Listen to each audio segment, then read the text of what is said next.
सूबे झारखंड में घाटशिला विधानसभा पर होने वाला उपचुनाव इस वक्त झारखंड में राजनीतिक सरगर्मी बढ़ा रहा है। बता दें कि इन दिनों अगर झारखंड में सबसे ज्यादा चर्चा किसी बात की हो रही है तो वो है घाटशिला विधानसभा पर होने वाला उपचुनाव। आपको बता दें कि आगामी 11 नवंबर को इस सीट पर वोटिंग होगी। दरअसल ये चुनाव स्वर्गीय शिक्षा मंत्री रामदास सोरेन के असामयिक निधन के कारण हो रहा है। इस सीट से बीजेपी और जेएमएम का सीधा मुकाबला देखने को मिलेगा। हालांकि इन दोनों पार्टियों के साथ एक और पार्टी भी है जो इस सीट पर अपनी दावेदारी ठोक रही है। वो पार्टी है झारखंड लोकतांत्रिक क्रांतिकारी मोर्चा। बता दें कि विधायक जयराम महतो ने भी अपनी पार्टी की ओर से इस सीट से रामदास मुर्मू को अपना प्रत्याशी बनाया है, जिसके बाद इस सीट पर भाजपा, झारखंड मुक्ति मोर्चा और जेएलकेएम का जबरदस्त त्रिकोणीय मुकाबला देखने को मिलेगा। इस सीट पर सभी संगठन अपनी अपनी ताकत दिखाने में लगे हैं। एक और जहां जेएमएम प्रत्याशी सोमेश सोरेन की ओर से खुद मुख्यमंत्री और उनकी पत्नी विधायक कल्पना सोरेन चुनाव प्रचार में उतरे हैं। बीजेपी के तमाम वरीय नेता बीजेपी प्रत्याशी बाबूलाल सोरेन के समर्थन में चुनाव प्रचार की कमान संभाले हुए हैं, तो वहीं जेएलकेएम की ओर से चुनाव प्रचार की कमान जेएलकेएम के केंद्रीय वरीय उपाध्यक्ष देवेंद्र नाथ महतो ने संभाली है। देवेंद्र नाथ महतो भी तमाम पार्टियों की तरह इस क्षेत्र में घूम रहे हैं, लोगों से संपर्क कर रहे हैं। बता दें कि जनसंपर्क अभियान के दौरान देवेंद्र नाथ महतो ने कहा कि घाटशिला की जनता गरीबी, बेरोजगारी और पलायन की समस्या से त्रस्त है। घाटशिला क्षेत्र में दवाई, कमाई, पढ़ाई पूरी तरह से चौपट है। क्षेत्र के नेता वर्षों से क्षेत्र की जनता को दिग्भ्रमित कर रहे हैं। जेएलकेएम जनता को वोट के प्रति, हक अधिकार के प्रति जागरूक कर रहे हैं। लोग शिक्षित होकर जेएलकेएम के प्रति उत्साहित हो रहे हैं और जेएलकेएम को भरपूर समर्थन दे रहे हैं। देवेंद्र नाथ महतो भी अपनी पूरी ताकत के साथ इस सीट पर अपने प्रत्याशी रामदास मुर्मू के समर्थन में जनता से वोट मांग रहे हैं।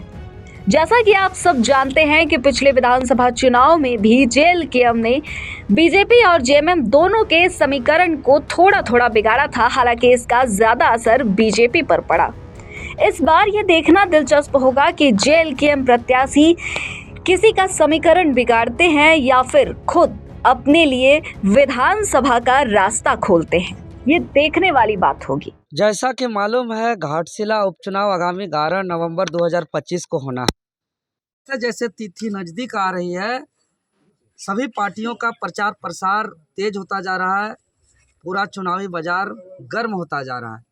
जेएलकेएम के तरफ से जो है कि हम लोग भी पूरी ताकत लगा दिए हैं और पिछले 4-5 दिनों से पूरा सुबह से लेकर रात तक गांव-गांव अभियान चला रहे हैं, प्रचार प्रसार कर रहे हैं और बताने का प्रयास कर रहे हैं जेएलकेएम का विचारधारा को, टाइगर जयराम महतो जी का विचारधारा को, और जो घाटशिला में स्थिति परिस्थिति है इसको दिखाने का। चूँकि अभी तक जितने सालों से जो है कि यहाँ के आम आवाम वोट दे रहे हैं, कहा जाए तो आज़ादी के बाद 1951-52 से लेकर अब तक लगातार जो वोट दे रहे हैं, जब वोट हुआ है अभी तक वोट इसी स्तर पे हुआ है कि पार्टी ऑफिस से तय हो रहा है कि किस गांव में कितना जनसंख्या है, किस जाति के लोग हैं, किस समाज के लोग हैं, किस धर्म के लोग हैं, कितना आबादी है, वहाँ कितना मुर्गा भिजवा दें, कितना दारू भिजवा दें, कितना पैसा रुपया भिजवा दें और जो है कि मेरा पक्ष में ज़्यादा से ज़्यादा वोट आएगा।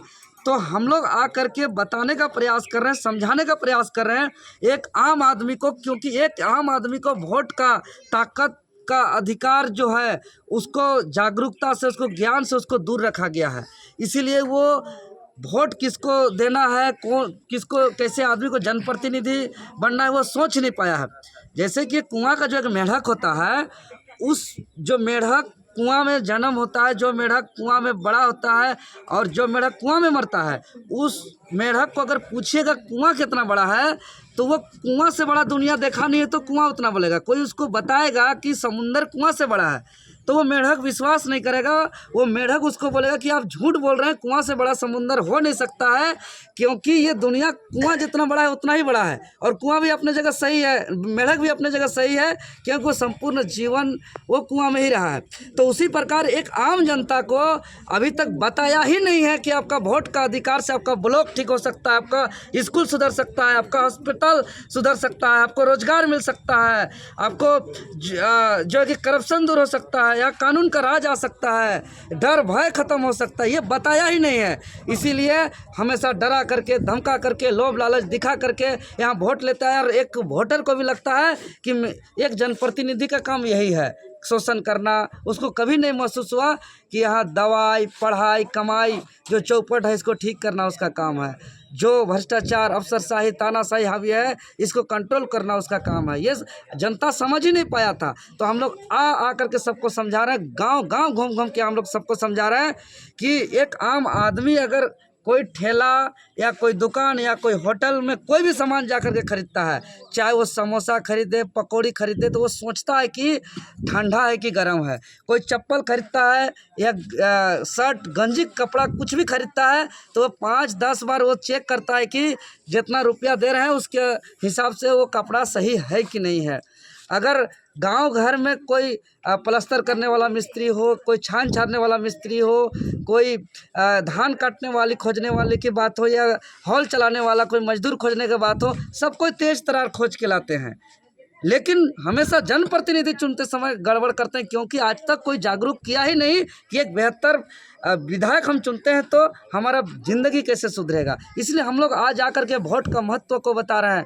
आपको 11 तारीख जिसको चुनिएगा, 14 तारीख को जो आपका विधायक बनेंगे वो आपका किस्मत कैसे बदल सकता है, ये जा करके हम लोग जैसे ही समझा रहे हैं। तो जेल कैंप के प्रति लोगों का बहुत ज़्यादा जन समर्थन आ रहा है। सभी जाति, समाज, धर्म, महिला, पुरुष, हर वर्ग का आ रहा है। तो हम कह सकते हैं मतलब पहले कोई लोगों को बताया ही नहीं था कोई कि नहीं बताया था वोट का क्या महत्व होता है। कोई नहीं बताया। जिंदगी एकदम क्या आपका है अधिकार, ये बताया ही नहीं गया था।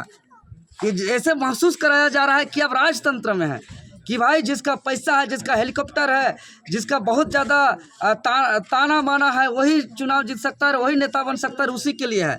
एक चीज जानेंगे देवेंद्र दा, इतना एनर्जी कहाँ से ला रहे हैं? रांची रहे, चाहे गुमला रहे, चाहे अभी घाटशिला में है, आप लोग देखें रात में 2-2:30 बजे तक आप लोग जनसंपर्क किए हैं लोगों के बीच में, और फिर सुबह से ही लगातार क्षेत्र में दौरा। बिल्कुल, चूँकि हम लोग यहाँ जब तक नहीं सोता 11, साढ़े 11, 12 बजे तक जनसंपर्क करते हैं, उसके बाद मीटिंग करते हैं, फिर अगला दिन का हम लोग तैयारी करते हैं, रणनीति करते हैं, अगला शेड्यूल जारी करने का करते हैं। ये जनता का आशीर्वाद से ये ऊर्जा मिलता है।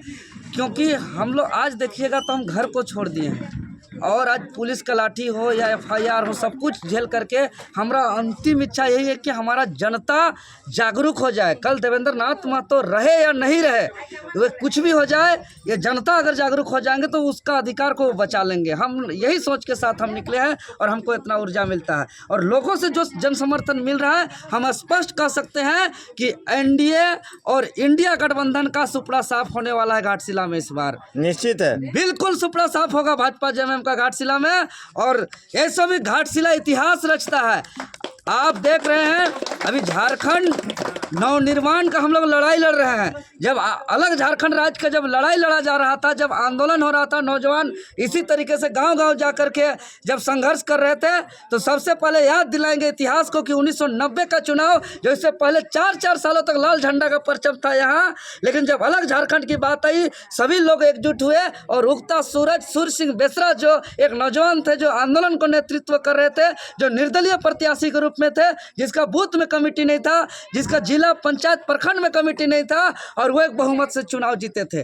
और वो चुनाव जीतने के बाद झारखंड अलग राज्य के लिए 90 के बाद 1 साल बाद 91 में वो विधायक से रिजाइन भी किए थे। तो हमेशा इतिहास गवाह है कि घाटशिला विधानसभा के लोग हमेशा संघर्ष के साथ रहते हैं। ये बिकने वाले लोग नहीं हैं, इतिहास गवाह है, ये सच्चाई को साथ देने वाले लोग हैं घाटशिला के लोग। और ऐसी ही तमाम खबरों के लिए बने रहिएगा इंडिया सुपरफास्ट के साथ।